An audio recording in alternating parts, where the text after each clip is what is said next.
Hello, my name is Jedediah Bigler.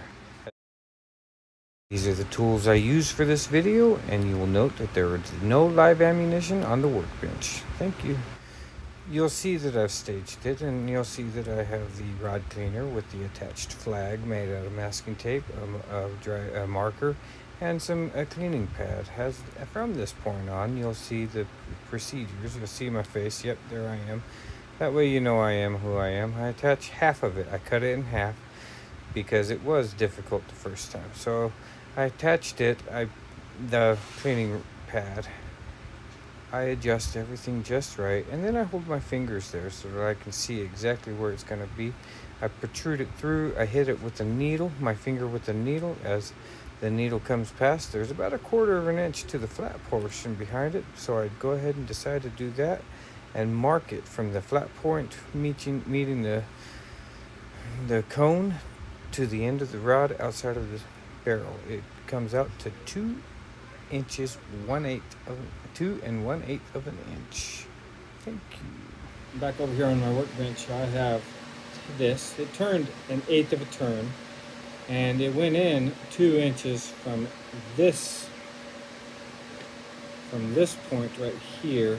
I did not measure it from there. I pushed it through to there, and your mark is there. And taking the tape measure and everything, that's 2 inches, 2 1/8 inch, and 8 ends up being 0.125. So doing the calculations and everything, you got 2 1/8 times 8 equals 1 turn to every X amount of inches. So converting that all over to decimal and everything, so 2.125 times 8 equals 1 to 17.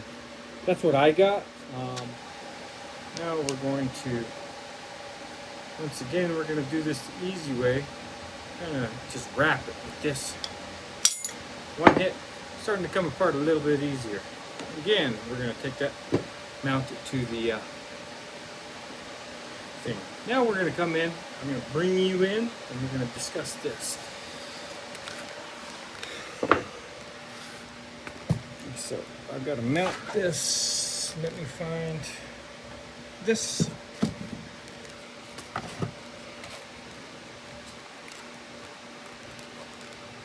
All right. So let me sit aside here so we can kind of just do this. All right. So left-handed. I am not a lefty. All right.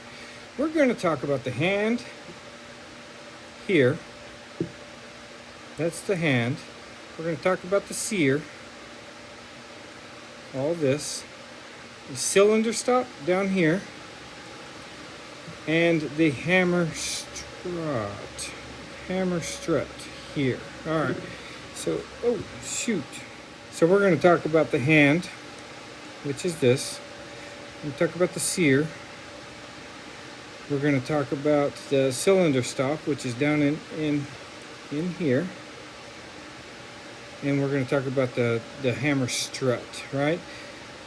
We're going to talk about things as these things kind of go bad. So your hammer, not your hammer, your hand, as you pull it back, now keep in mind, we're going to make sure that we don't lose this pin right here for the firing pin, as it does not necessarily stay in on its own. So I'm going to switch this over to my right hand.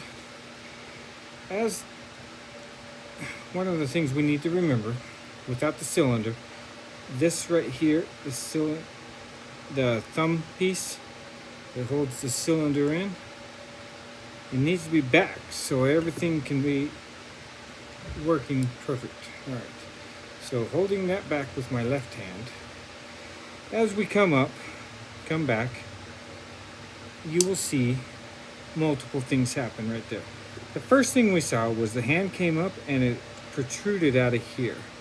With that protrusion, what we're looking for is on the cylinder, and you'll see that these are snap caps. I don't have all 6 of them in. I'm going to take the rest out. As the hand comes up, it's going to grab these and rotate this. And it's going to rotate it. As it rotates it, these little half-moon bevel cuts and these slices right here are going to come into contact with this stop here, this cylinder stop here.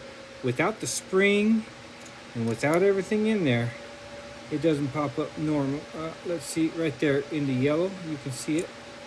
Without everything in there, without the screw that goes in here with the plunge and the spring, it doesn't do what it's supposed to do. However, it is spring loaded, so as the cylinder rotates, this thing pops up and it'll lock in these cuts.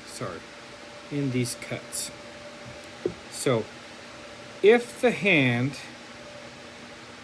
is damaged here, it's not going to catch the cylinder and it's not going to rotate the cylinder, and we would have to either put in an oversized hand and kind of grind it down, or just replace the hand in itself.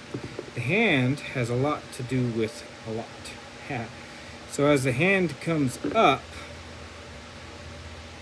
that's what that does. As the hand comes down, this stays locked. The cylinder stays locked. Hand comes down, it's clear here, and it's ready to reload. So as you reload, it comes back, it picks up the cylinder, rotates the cylinder until it locks. With those two things, that's the chambering. The lock is the timing, and the hand is the chambering. So with that being said, if either one of those don't have the spring action, the spring load, or the action that's required, the cylinder will either not rotate or it will not lock. And if it doesn't lock, then as the firing pin comes in, it could end up damaging the cylinder. So we need to make sure that all that works. The next thing we're going to talk about is the sear. So as the sear comes back, right here, once again, the sear locks everything into place. It stays there, it moves on, it stays here. Connecting the trigger to the hammer is a small notch. As the hammer is released, it clicks out, and we're gonna dry fire this. I'm holding my finger here so the pin doesn't move out. If that sear is damaged right here, you will find that it will not hold into place, and therefore it would still be a functioning gun, but not a properly functioning gun. You would have to hold the trigger back, and every single time you would have to, in order for it to be a functioning gun but not a properly functioning gun, you'd have to hold the trigger back and you'd have to cock. Or it would just be that there would be no holding. So that. And then we're going to talk about the hammer strut. The hammer strut is the spring right here along with this strut. It gives this spring action right here enough pressure that if this spring gives the hammer enough pressure that it will fire at the perfect rate, perfect pressure and everything, pushing the transfer bar into the firing pin and protruding that through and into the end of the bullet, and we'll take a snap cap or a dummy bullet and into the center fire. If this is broken or not enough tension, or the strut in itself is broken, you will not have enough pressure for it to go back. And an example of that would be, I'll use a toothpick. Let me pull this back. A toothpicker. I'll push that in there just so that you can see. Without it, nothing. So keeping all that in mind, you want everything to work perfect. Now let me do this one-handed. Taking that out, and there we go. Thank you.